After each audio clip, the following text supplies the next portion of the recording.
This for all you fools that don't know what's up yet. Yo, man. We at Taste Buds Creole Kitchen. Las Vegas #1 premier 5-star food plug. If you happen to be in the Las Vegas area, if you happen to be on Las Vegas Boulevard, if you happen to be on the Strip, if you happen to be in one of these resorts, and you just Google best soul food in Las Vegas, we the ones that's gonna pull up. So we appreciate you, we love you, we gonna take care of you, and we gonna treat you like family. But as of right now, we got business to attend to. Yes, we do. So let's get right to it. Let's get right to it, man. This is BG Knockout. I'm at Taste Buds Creole Kitchen. I do a podcast called The Hub and the Dub Next Level Podcast. Let's get into That's it. because I want to see my people rise, you know what I'm saying, from the BS in the neighborhood where we come from, you know what I'm talking about?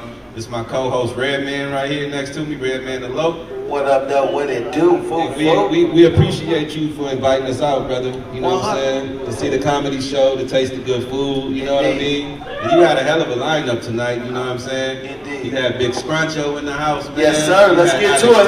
Hey, look, we gotta give applause when applause is due, goddammit. Let's get to it, baby. Hey, these is all black heroes, man. Like, literally, Yeah. comedy and music go together, you know what I'm saying? That's like, you know, comedy and music is always something that just, you know, rappers, like, it's kind of like rappers and drug dealers, they just, you know what I'm saying? Absolutely. You know? Yeah. Absolutely. One bounce off the other, you know, when the drug dealers hot, the rappers just, you know, trying to get up under them. Absolutely. Now you got the drug dealers trying to get up under the rappers. You know? Yeah. It is what it is. So I want to ask you, Scruncho, where did your inspiration for comedy come from, brother? You know, most black people is naturally funny, yeah. but you know, your best funny is always gonna come through your pain, you know. But Absolutely. but it don't come out until after you heal. Yeah. You know, it's like somebody in your family died, and the pain is there. But then once the pain go away, you be like, I didn't put grandma on that wig. You know, you see her with the shoes on, Right. you know, and all the funny come out. You know what I Right. mean? And so the deeper the pain, the more it enhances your gift. You know what I mean? So, and that's why it come from. But that's where it come from originally. But you know, I was always a class clown, but I was worse than a class clown because I was a clown that didn't want to go to class. You know what I'm saying? Education didn't come with my class clown. You know what I mean? My gift was so big, man. It overrode giving a fuck. You know what I'm saying? I just wanted to make everybody laugh. It was a practical joker. And then once my mind developed and got a little stronger, it was too late. I had to go back and get the education and do all that kind of stuff. But yeah. All right, what advice you got for a young person right now that's been watching you and watching, you know, brothers like all of y'all who might want to take that step into the comedy world, you know what I'm saying, and don't really know what steps to take? Like, what advice would you give a young person out there that's looking to do comedy for the first time? I mean, everything, you know, don't move on feelings, you know, move on facts. Okay. And when you move, you know, don't make it a mission, make it an addiction. You know, a microphone junkie, you know, and when you just be addicted to it. Man, fuck all that. Fuck all that. Listen, I'll be honest with you. Somebody's drunk tonight. No, Yeah, you gotta be addicted. no, that could be maybe a little reason. But listen, I've watched this man.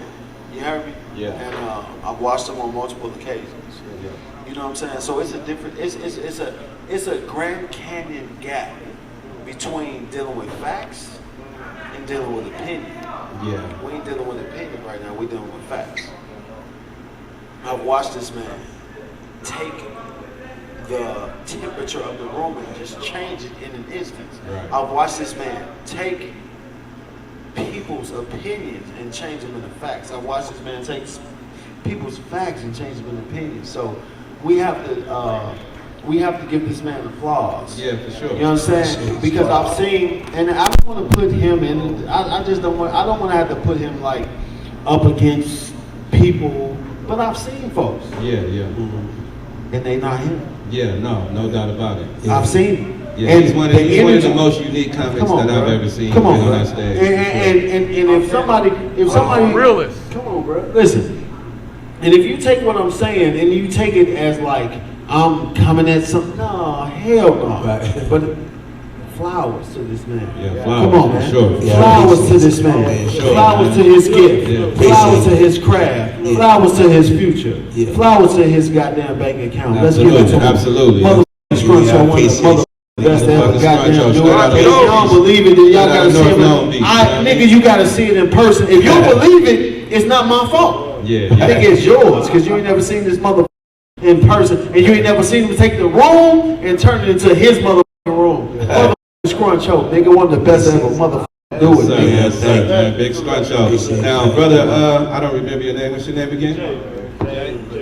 Where you from, Jay? Originally from Philly. Philly? And when did you get into comedy? Like when you started like getting the itch to do comedy? I got a long, winding story, man. I started in '94. And I was doing it for about 4 years back then, got off in '98, and came back in 2013. Okay. And I got a Scruncho story, man, where you talk about giving this dude his flowers. I came back on stage in 2013. I don't even know if you remember this shit. It was at the J Spot one night. Oh yeah, And, J Spot in Inglewood, J Anthony Brown. And I went up and I had, kind of lukewarm set, because I was just starting to find my voice again and shit. Right. And you pulled me to the side, and you was like, "Nigga, you got it. Just keep on, keep going." Keep cracking. And I was ready to quit. I got back on stage, and I didn't feel like I was, progressing fast enough, or whatever. Yeah. And So I was going to tell that story when you was, Yes, because everybody don't got it. A lot of times, I always tell people, man, The nigga was whack as hell. Let's just be honest. nah, he wasn't whack. He was whack as hell. He came up tonight. The nigga came up tonight with his shirt on. I was like, hey, hold on. I was like, nigga, I feel the same way with my shirt on. I ain't got my shirt tight to the motherfucker. My shirt tight to the motherfucker. And he pulled me to the side, and he was like, because my style is a little bit different than Scruncho. You know what I'm saying? So I talk about my family, I talk about my kids, so I put that out there on stage. And in the J Spot, that's just not what they want to hear. You know what I'm saying? They want to hear the raw, shit. You know what I'm saying? So I had to learn how to transform my shit into, being able to do spots like the J Spot. So let me ask you this question. Let me ask you this question. From seeing brothers like Scruncho that lay it, when I say all on the line, when they lay it all on the line and you follow suit and you understand there's changes to be made and there's perfections to be crafted, how do you feel about the temperature of comedy as of right now? Because we gotta understand, bro, it's some fucked up shit going on. And everybody feeling a certain type of way about shit when I don't feel like they should be. But that's me. I think you can still get away with saying whatever you want to say.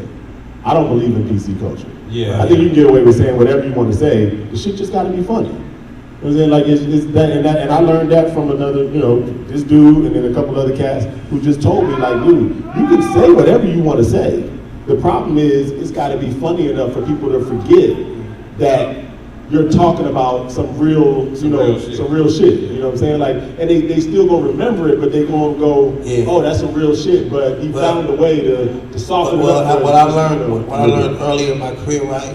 I realized when you're funny, it's a gift. It's a spiritual gift. Yeah. So no matter how you say it, it's gonna be funny. But this is what I learned. It's not about the secret to it. It's not in the funny. It's in the setup. Yeah. See, in the setup is where everything they got fucked up, because now the setup need love. Meaning, like, I don't have to. The old Scruncho be like, I might say some shit like, I love me a black woman, I don't fuck with white bitches, I love me a sister, and I go into the joke. Yeah. But here's what people fail to understand about comedy and what comics fail to understand about comedy. That particular joke might be funny, but you can only hear the laughter. You can't hear the hurt. Yeah, no doubt. So when you can't hear the hurt of what you say, so a lot of times, people, I fuck with Scruncho, executive producers, but I had a lot of funny, but I had a lot of hurt. I was just sending a lot of hurt. And once you learn how to talk to the hurt. You see what I'm saying? And the only way you can talk to the hurt is with love. Meaning like, so now I say the same joke, right? Because the joke is funny. So I'll set it up different. I think all women of all races is beautiful. I love me a black woman. Right. Now, that's the same shit, but I didn't hurt nobody. Right. You see what I'm saying? And that's when, that's that was level the jewel of right comedy. there. Yeah, That that's was the the jewel. level of comedy you can't hear. It's what you can't hear. All right, I don't wanna cut y'all off, but I don't wanna forget the brother too. Nah, this is my partner right here. Yeah, This is my I just partner, wanna, man. you know, It's one of the Bay Area's finest, man. Been going for over 20 years. One of the introduce yourself to coldest. the audience, bro. Kirk McHenry in the building, East Oakland. East Oakland, man. All day, every day. Oakland is the kind of city, man, where they got, it's a lot of elite talent out there. Yeah. It's on the Bay, but it's so much elite, powerful talent on there that part of Oakland, like that, the Bay is a culture within itself. Yeah. You know what I mean? Absolutely. And it's like, you know, you gotta respect it. You know what I'm saying? Because if you can't rock the Bay, you can't rock nobody. Yeah, they some hustling motherfuckers. They out there. hustling, People, really. when I they first got in there, independently. when I first started traveling, doing stuff, you would hear a lot of the East Coast cats say, if you can make it in New York, you can make it anywhere. And my response was, if you can make it in the Bay, Right. you can make it anywhere. Because the Bay, one thing about the Bay, we keep it real. Right. I love them niggas. They love you hard, but they you quick. Yeah. They love you hard, but they kill you quick. And then one thing about the Bay, they don't care. They don't care about your credits. They don't care, you know, what you've done. You on this stage tonight, make me laugh. Right. That's the thing. So Yeah, So let me ask y'all this, like, just say you get booked, right, and they take you to like, just say you in a hit town somewhere, right, like with a bunch of motherfuckers that don't understand you and where you coming from. How do you go in that room and, you know, assess the room and figure out how you're gonna approach them with your comedy? that's your job as a comic. Yeah. Some of the best advice I ever got from Linnell, shout out Linnell, was Shout out Linnell, that's the homegirl. to you before you even hit the stage, and Scruncho know about this, Jay know about this.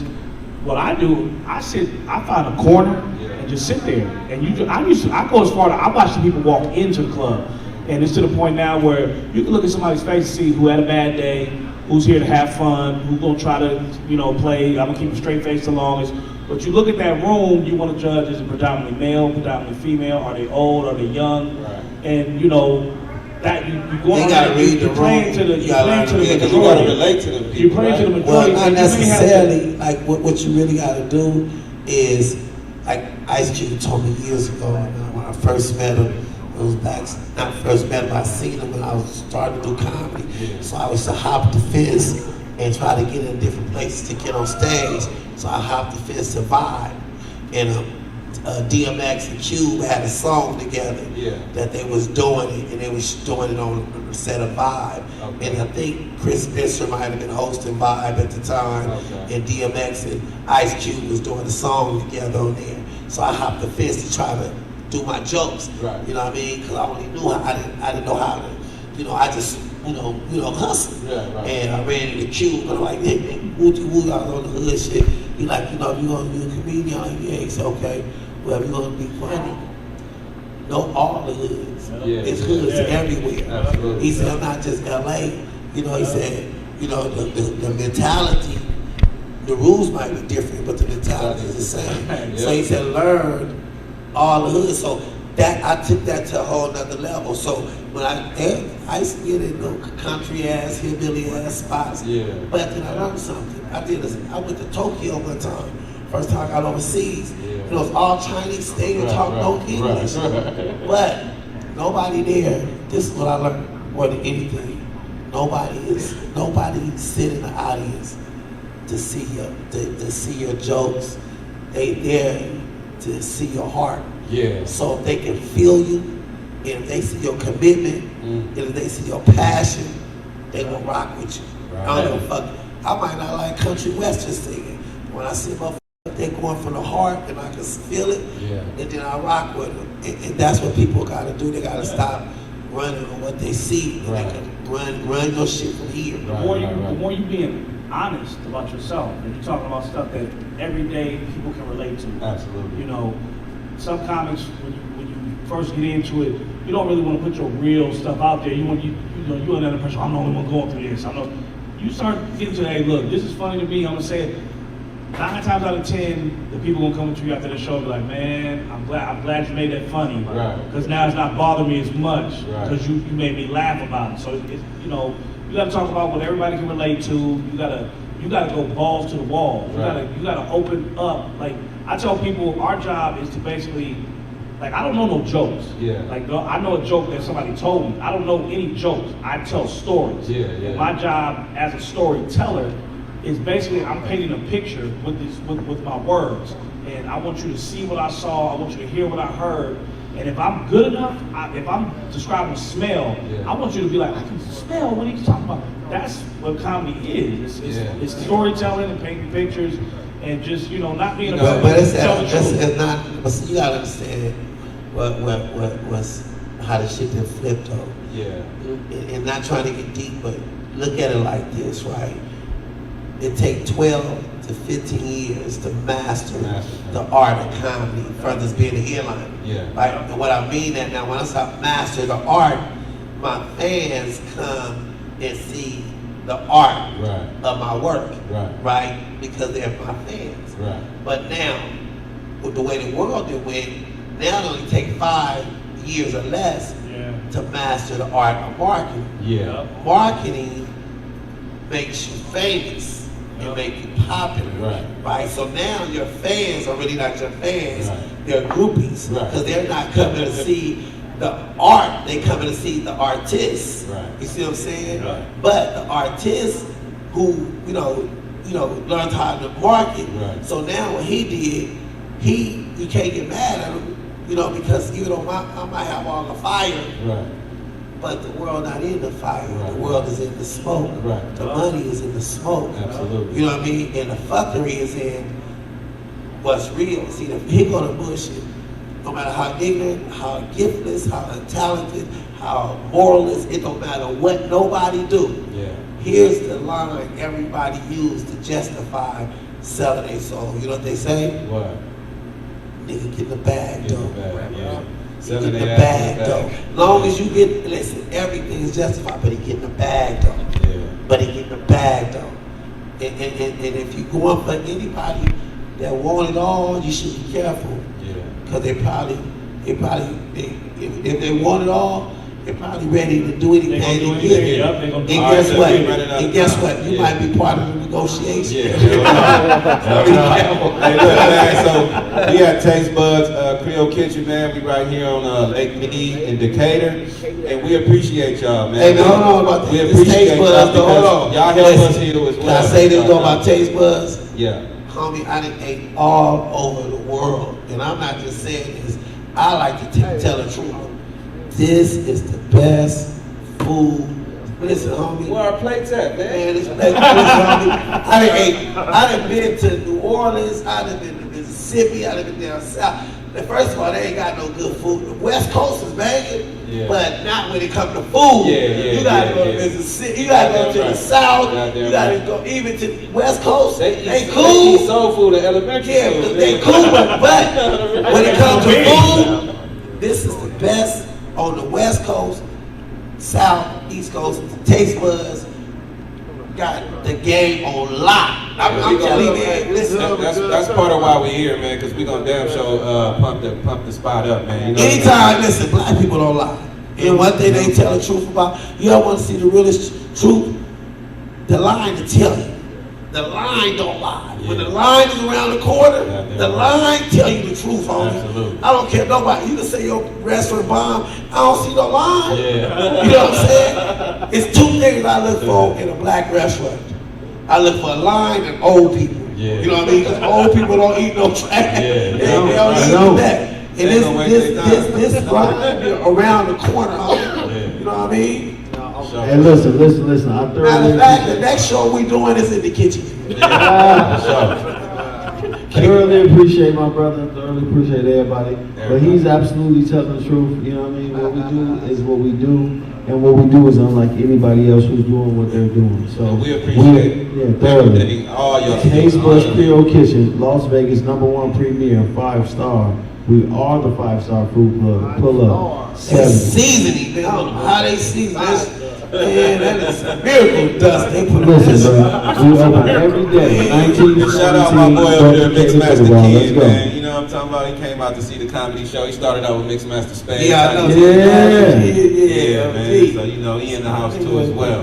And, you know, thanks for inviting us, bro. For sure, for sure. We'll be back, man. This is just the beginning. You know Absolutely. So I thoroughly appreciate all Let's you love guys. everybody. Taste 100%. Hub and Dub, Next this Level will not be the Podcast, last. Taste This is Buds, the Creole first. Let's Kitchen. get to it, baby.